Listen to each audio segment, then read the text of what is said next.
자, 그러면 심층 인터뷰. 이거 큰일 났습니다. 중국의 전기버스가 전 세계를 점령하고 있다. 뭐 그거 걱정하는 것보다 명예껏 건강이 좀 건강하죠. 죽지 마요. 안 죽죠?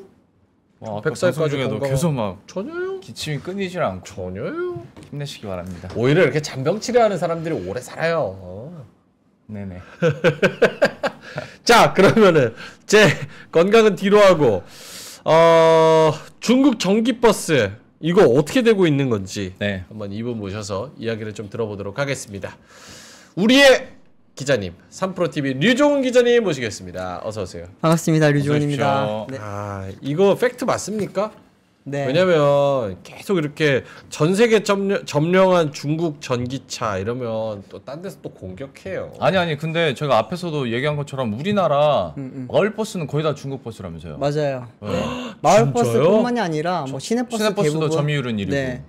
많이들 차지합니다. 그렇습니까? 네. 그 초록색, 파란색 버스 그걸 말씀하시는 그렇죠, 거예요? 그렇죠. 네. 진짜 몰랐어요. 그러니까 이게 모르고 타는데 알고 타면 창문 보면 BYD가 막 찍혀 있고. 진짜요? 이렇게 보면은 버스 차를 볼 때 엠블럼을 많이 보잖아요. 그쵸. 벤츠, BMW, 네. 현대차 이렇게 보이는데 생전 처음 보는 엠블럼들을 버스에서 요즘 많이 볼 수 있거든요. 맞아. 그 엠블럼은 다 중국 차라고 보시면 돼요. 그리고 오케이. 한국 차라고 알고 있었던 버스들도 상당수가 이제 중국에 있는 버스를 가져와서 이제 그냥 셰시만 셰시를 그대로 가져와서 약간 어떻게 보면 옷 택가리 하듯이 그렇게만 바꾼다든지 아니면 그대로 가져와서 파는 것도 많고요. 그래서 실제로는 중국의 전기버스 점유율이 그 뭐 통계로 잡히는 것보다도 조금 더 많다라는 이야기도 있습니다. 오케이. 물론 뒤에서 또 질문할 기회가 있겠지만 네. 네네. 우리가 못 느꼈다는 건 물론 뭐 상표를 보는 것도 있겠지만 버스를 타잖아요. 네. 만약에 그 내부가 너무 안 좋았으면 이거 뭐야 했었을 건데. 맞아. 승차감이 안 좋았어도 알았겠죠? 맞아요. 근데 네. 좋네. 새 버스구나. 몰랐던 거죠? 몰랐던 거는 그만큼 친중이네. 친중은 빨간 옷 입은 명예껏. 그러게 오늘 빨개 입는 그래서 그런 빨갱이라뇨. 무슨 말씀하시는 거예요? 네. 퀄리티를 우리가 눈치를 채지 못하는 거 보니까 좋아졌다. 사실 퀄리티도 올라왔다. 네. 오케이, 알겠습니다. 뭐 뒤에서 더 자세히 한번 여쭤보도록 하겠고. 자. 현황부터 우리가 설명은 들어야 되니까. 네, 오늘 여러 자료들을 좀 준비를 해봤습니다. 네. 한국은 이런데 전 세계적으로는 좀 어떤지도. 네. 예. 일단은 한번 아까 계속 말씀드렸던 거 일환인데 사진 하나 띄워주시겠습니까? 네. 이게 지금 보시면은 많이들 타셨던 많이 버스들일 봤던 거예요. 버스예요, 네. 이게 다 중국 차입니다. 진짜요? 다 중국 버스예요, 이게. 자세히 보시면 BYD라든지 포롱이라든지 뭐 하이거라든지 한 번씩 들어봤던 그런 브랜드들도 있지만 처음 들어보는 브랜드들도 있어요. 하나 말씀드리면 GD라고 하는 swag. GD라고 하는 그 GD. 전기버스가 있습니다. 그게 뭐의 줄임말이냐 하면은 골든 드래곤인데요. 황금용. 네, 황금용. 야, 진짜 중국스럽다. 네, 그런 버스들도 지금 국내에서 많이 들어와 있고 실제로 많이 보급이 되어 있는 상태입니다. 지금 보시면은 이런 중국 버스가 국내에만 많은 게 아니고요. 사실은 글로벌리 굉장히 많은 게 2018년 기준으로 봤을 때 이제 전 세계에 전기 버스가 한 42만 대 정도 있었거든요. 네. 이 중에서 41만 대가 중국 버스였습니다. 진짜요? 네. 그때 당시 뭐 기준으로 집계를 했을 때 이제 뭐 유럽 버스가 한 2,000대, 지금 미국계 한 300대, 그리고 한국 버스들도 그때는 한 100여 대 정도밖에 안 됐거든요. 네. 근데 이제 우리나라 같은 경우에도 그때부터 전기 버스를 막 해야 된다라고 해서 현대차에서 이제 일렉시티 같은 거를 개발을 했고 맞아요. 최근에는 판매량이 조금 많이 올라왔죠. 최근 집계는 이제 아직까지 제가 자료를 찾지는 못했는데 국내 기준으로도 좀 많이 팔리고 있고 한 1,000대 정도 팔리고 있고요. 글로벌리 봤을 때도 토탈하면 한 2,000대 정도 팔리는 걸로 지금 알고 있고요. 근데 그래봤자 중국 버스가 거의 한 95% 정도 갖고 있다고 지금 보시면 돼요. 거의 독과점 아닙니까 그러면? 네. 실제로 지금 작년 기준으로 중국 이제 전체 버스 시장에서 한 75% 정도가 지금 전기 버스였거든요. 예. 그 대수가 57만 대예요. 중국 시장 대단하다. 내에서만. 그러니까 중국 버스가 전 세계 수출되는 것까지 다 감안을 하게 되면은 과연 몇 대일지는 지금 집기가 되게 어렵고 뭐 제가 취재한 바에 따르면 한 95% 이상일 거다라고 지금 이야기가 나오고 있습니다. 아니 그 전기차를 중국이 비약적으로 많이 발전을 시켰고 네네. 이제 상용차도 많이 이렇게 한다는 건 알고 있었는데 그렇죠. 이렇게 버스에서 거의 뭐 95%, 97%에 육박하는 점유율을 갖게 되는 특별한 이유가 있는 거예요? 이게 사실은 중국이 아까도 말씀드렸지만 내수 시장을 기반으로 커서 해외로 나가고 네네. 있거든요. 전기차도 그렇고 전기버스도 그런데 제일 중요한 건 사실 인프라죠. 우리나라도 지금 전기차 안 팔리는 이유 중에 하나가 인프라가 좀 여전히 불편하다라는 이야기가 있잖아요. 근데 중국 같은 경우에는 정부가 딱 주도를 해서 이번에 우리 깔 거야라고 시작을 하면은 확 깔아버리거든요. 원래 모든 산업을 중국은 그렇게 하죠. 그렇죠. 네, 정부 주도로 하다 보니까 네. 이미 지금 중국에 깔려 있는 충전기가 한 180만 대가 있습니다. 180대가 아니고 180만 대가 네. 있습니다. 국내에 지금 사실 참고 좀 비교해 보자면 우리나라도 전기차 충전기가 굉장히 많이 깔려 있는 국가고 그 대당 충전기 대수가 되게 높은 국가거든요. 네. 세계 탑티어 수준인데 우리나라가 지금 상반기 기준으로 한 25만 기 정도 깔려 있거든요. 그리고 대부분 수도권에 있죠. 아니에요. 전국에 골고루 분포되어 있기는 해요. 그래요? 네. 근데 대부분 대도시에 있기는 해요.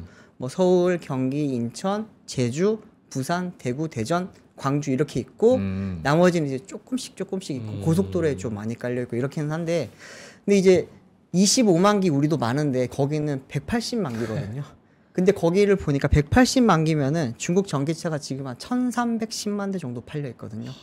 그래도 아직 부족하다고 하는 거죠.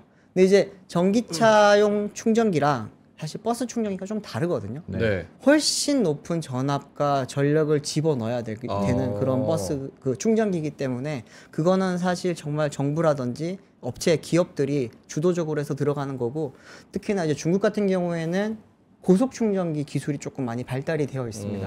이게 물론 뭐 화재 위험성 이런 부분은 아직 해외로 많이 알려지질 않아서 저도 정확하게 파악은 되지는 않는데 제가 알기로는 기술력은 거의 한 90%까지 다 올라온 걸로 알고 있어요. 근데 값이 굉장히 저렴하거든요. 세계 최고 충전기 회사가 어디냐 하면은 ABB라고 하는 스위스 회사입니다. 네. 스위스 전력 회사인데 거기서 이제 전력을 원래 다루다 보니까 충전 기술이 굉장히 좋고 전력을 잘 만질 줄 아니까요. 그러다 보니까 이제 제일 유럽에서는 ABB라든지 이런 뭐 어디죠 GE라든지 이런 대기업들 중심으로 막 깔리고 있었는데 중국이 들어와 버리니까 가격 경쟁이 안 되는 거예요. 거의 처음에 10분의 1 가격으로 막 들어오고 나중에는 값이 올라도 반값 정도 되는 거죠. 그러다 보니까 이런 인프라망을 중심으로 해서 이제 중국이 내수 시장에서 전기 버스 시장이 커졌고 근데 지금 해외에서는 개발이 안 된 거예요, 사실은. 뭐 BMW, 벤츠, 포드, GM 이런 회사들이 전기차는 만들었는데 전기 버스는 안 만들고 있었던 거죠. 그러다 보니까 이제 자연스럽게 우리도 이제 대중교통도 탄소 배출량을 줄이려면 전환을 시켜야 되잖아요. 그러다 보니까 버스를 도입을 해야 되는데 어디 걸 가져올까 보다 보니까 중국 거밖에 없는 거예요. 근데 최근에 이제 뭐 몇 년 동안 최근 2년 동안에 현대차가 그 해외 시장에 전기버스 수출 기사를 굉장히 많이 냈거든요. 네. 근데 그게 몇 대가 안 되는 거예요, 사실은. 예, 공급을 하지만 아직까지 우리나라 생산도 좀 많이 부족하고 내수용도 부족하고 해외 나가는 것도 많이 나간다고는 하지만 중국 시장에 중국 버스가 나가는 거에 비해서는 턱없이 지금 적은 숫자죠.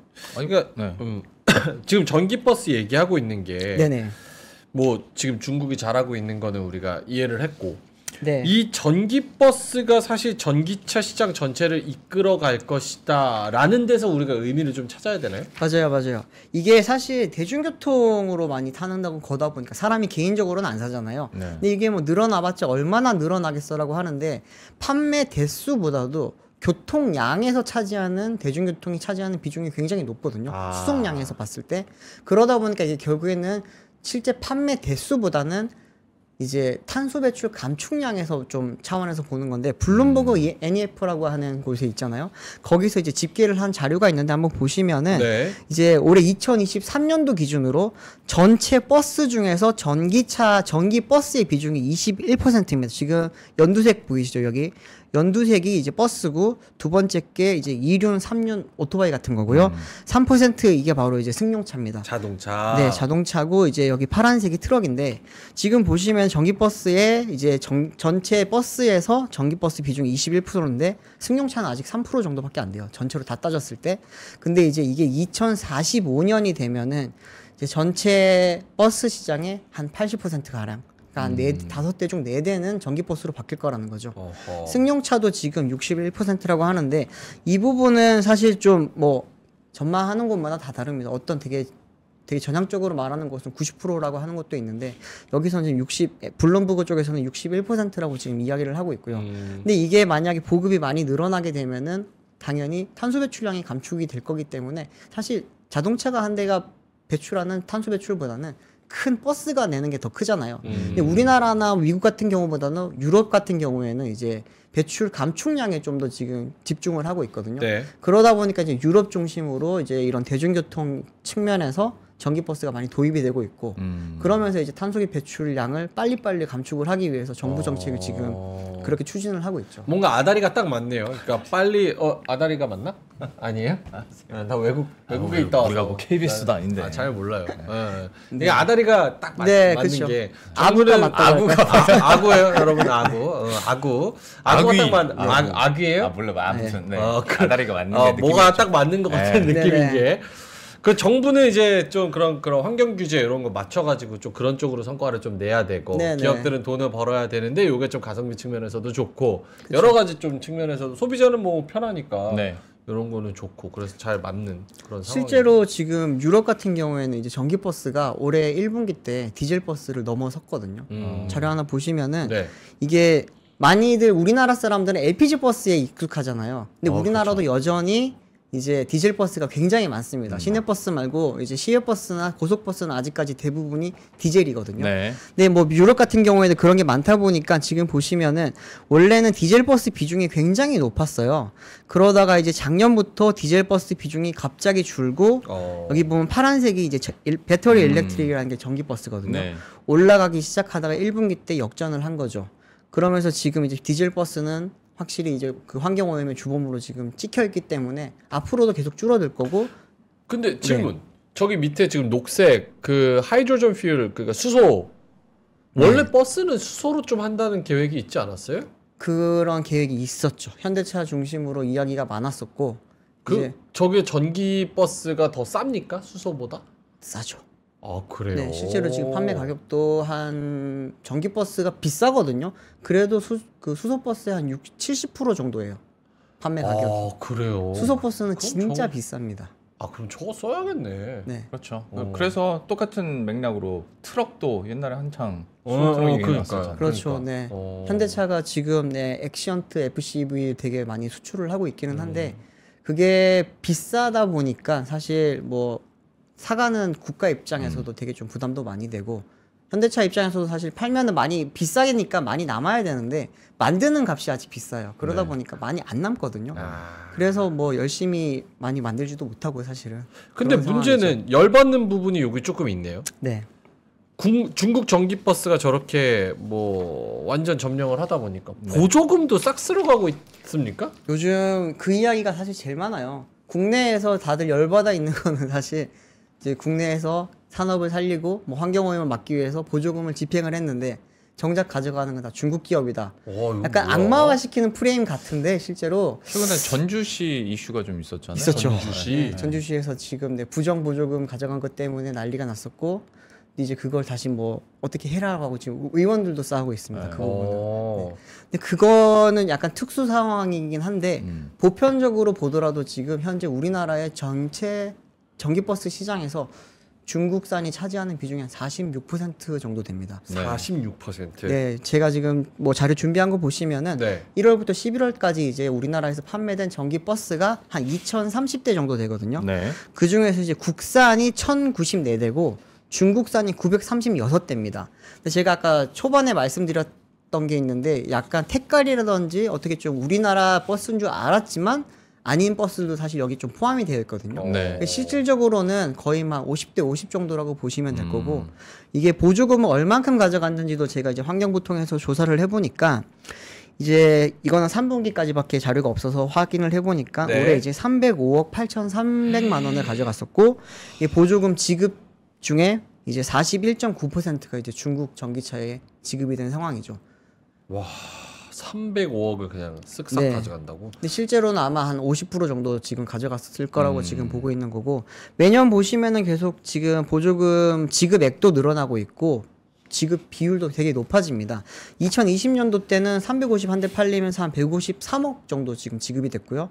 2021년도 때는 한 500대 가량 팔리면서 293억 정도 지급이 됐는데 작년에 이제 갑자기 많이 늘어났어요. 늘어나면서 869대가 팔리고 531억 원이 지금. 오, 왜 갑자기?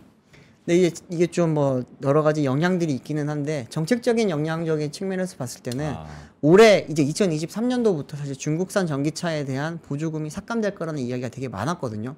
그러면서 이제 작년에 지자체들이라든지 업체들도 그렇고 빨리빨리 보급을 하자. 근데 그렇게 하면서 작년에 좀 많이 보급이 됐던 거죠. 좀 어떻게 해야 돼요, 저거? 보조금을 줘야 되나?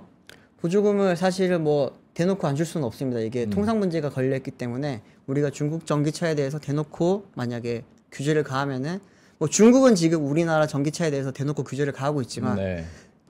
전기차나 자동차 말고 다른 이제 품목에서 통상적인 문제가 우리가 또 역으로 입을 수가 있거든요. 예를 들면 뭐 디스플레이라든지 배터리라든지 뭐 또 특히나 반도체라든지 이런 부분에서 우리가 역공을 당할 수가 있기 때문에 정부가 대놓고는 못 하는데 은근슬쩍 지금 준비들을 하고 있어요.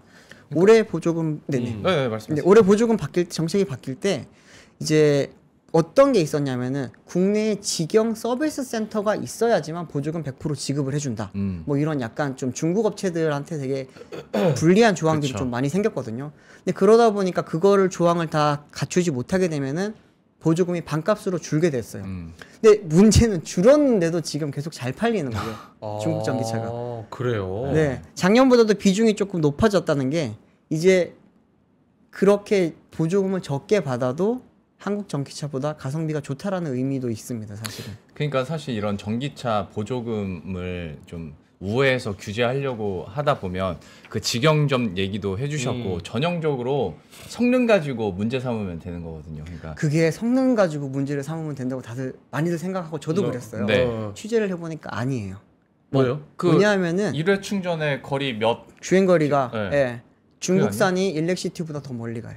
그니까 제가 하려는 네. 말이 그건 거죠. 그래서 그걸로 딴지를 걸면 할 수 있는데 성능이 더 좋아. 맞아요. 중국이. 그러니까 이 주행거리 효율로 어떻게 규제를 할 수가 없는 거예요. 그렇네. 네. 이게 뭐 제가 전기차 이야기를 할 때 약간 플랫폼 이야기를 되게 많이 했었는데 전용 플랫폼 이야기 많이 했잖아요. 그게 왜 그러냐면은 기존에 있던 자동차를 전기차로 개조한 것과 그리고 전용 플랫폼을 만들었을 때 이 주행거리 차이가 굉장히 많이 나요. 근데 지금 중국산이 들어오는 것들은 전용 플랫폼입니다. 네. 이게 BYD를 중심으로 해서 이 버스들은 내연기관 버스가 아니고 아예 처음부터 전기차를 위해서 만들어졌어요. 그러다 보니까 전력 효율성이라든지 배치라든지 이런 게 최적화되어 있는 거죠. 그러다 보니까 이제 중국이니까 우리가 무시를 했는데 우리가 만들면 더 잘 만들지 했는데 아니었던 거예요. 지금 우리가 현대차에서 내놓고 있는 일렉시티 같은 경우에는 전용 플랫폼이 아니고 기존에 있었던 버스 플랫폼을 개조를 해서 만든 거거든요. 껍데기만. 네, 뭐 약간 좀 바뀌긴 했지만, 네, 셰시는 그대로 있고 안에 좀 약간 구조를 바꾸면서 전동화에 좀 최적화를 나름 시켰는데 주행거리가 적게는 50km, 많게는 100km 가량 지금 차이가 나다 보니까 지금 뭐 가격도 더 비쌉니다. 그래요? 네. 성능은 후지고 가격은 더 비싸고. 네, 제가 사진 준비한 게 있는데 이거는 가격대가 비슷한 차량이거든요. 이제 왼쪽에 있는 게 BYD의 E-버스 12라는 차량인데 이제 해외에서는 K9이라는 이름으로 팔리는 차량이고요. K9이요? 네, 우리나라 뭐 기아도 있고 자주포도 있잖아요. K9. 네, 아까 네. 베꼈네. 네. 근데 그 같은 이름인데 저 전기버스가 이제 BYD의 효자 그 품목 중에 하나고요. 오른쪽에 있는 게 이제 일렉시티 전기버스인데 두 차량의 가격이 비슷합니다. 3억 한 중후반 정도 하는 가격이 비슷한데 성능이 중국산이 더 좋아요. 중국 버스에는 그 배터리 뭐 써요? LFP 씁니다.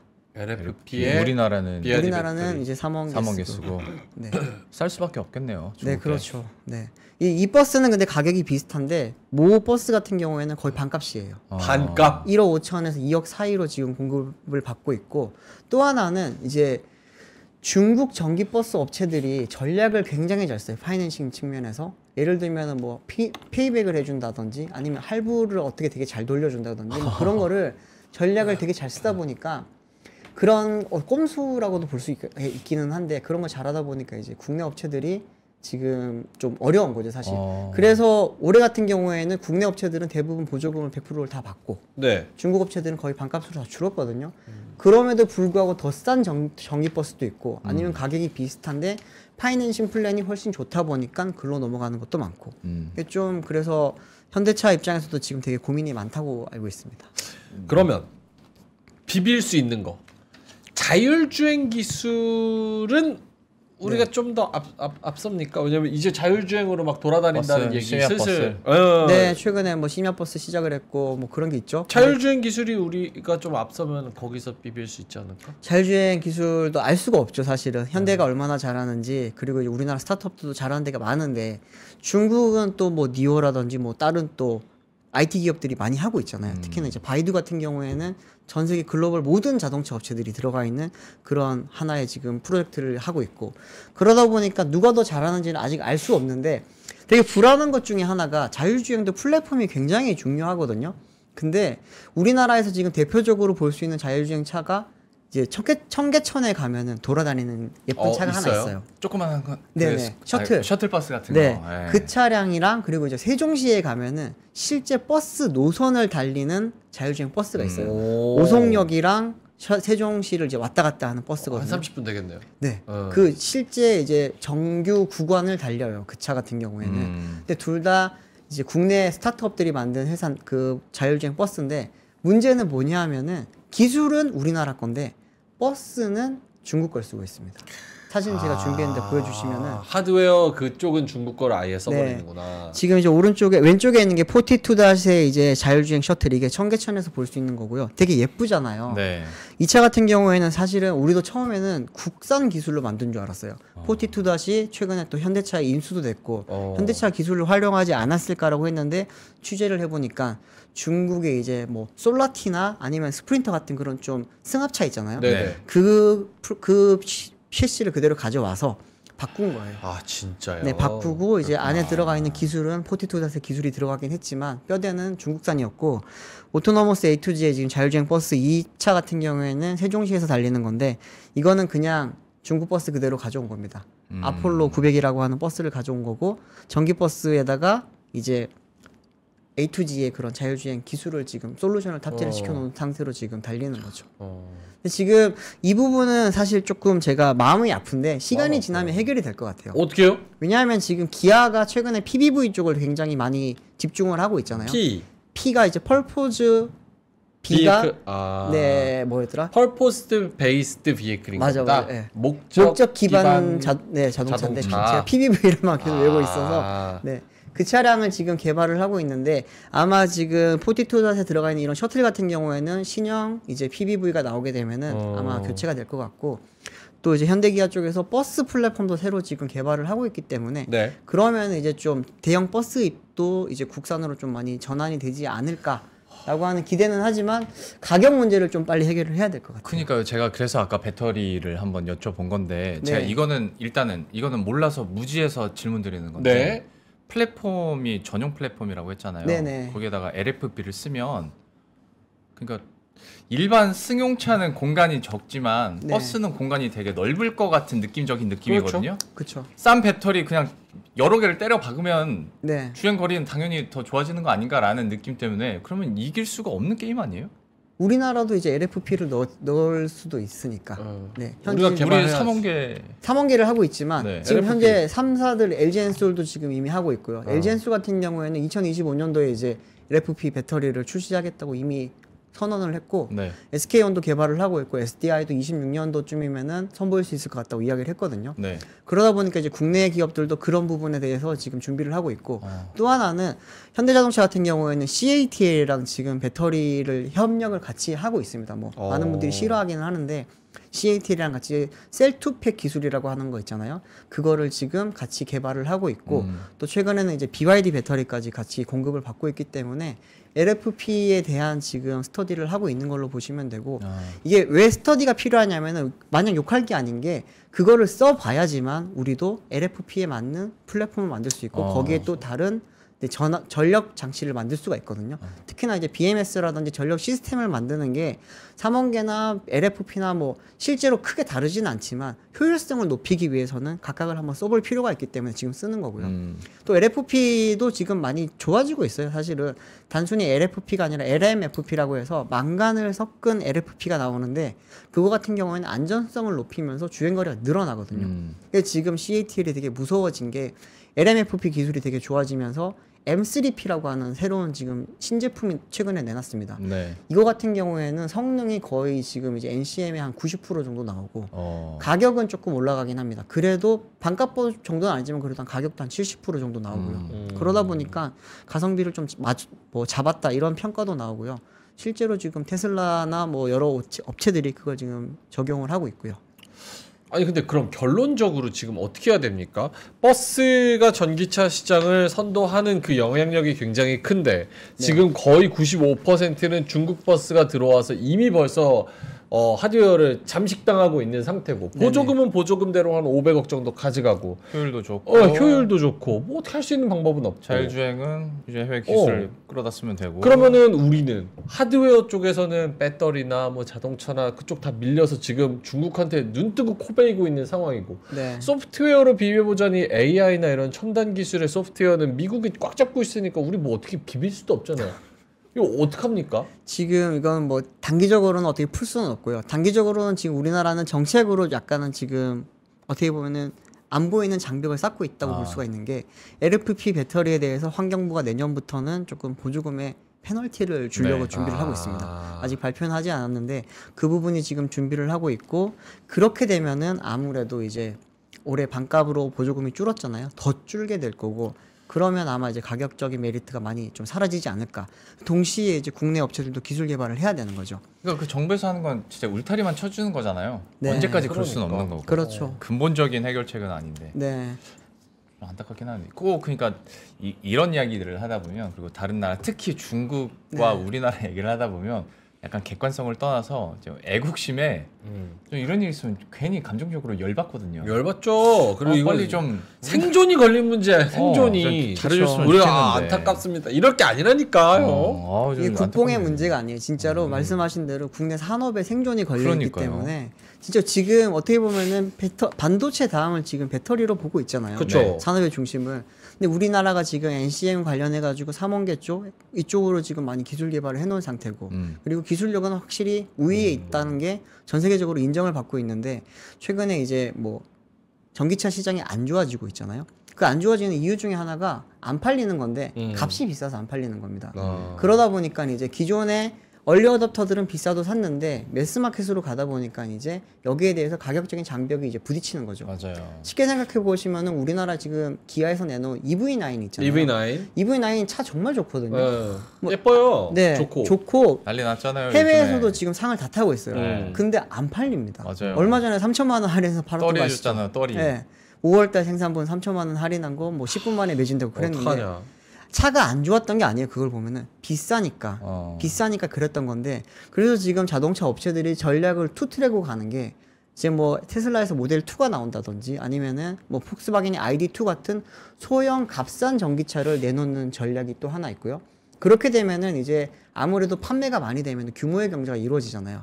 그러면 부품 값도 떨어질 거고 배터리 가격도 당연히 떨어질 거고 그렇게 해서 약간 자본이 비축이 되면은 그러면 이제 EV9 같은 그런 큰 차들도 가격을 점점 낮추는 거죠.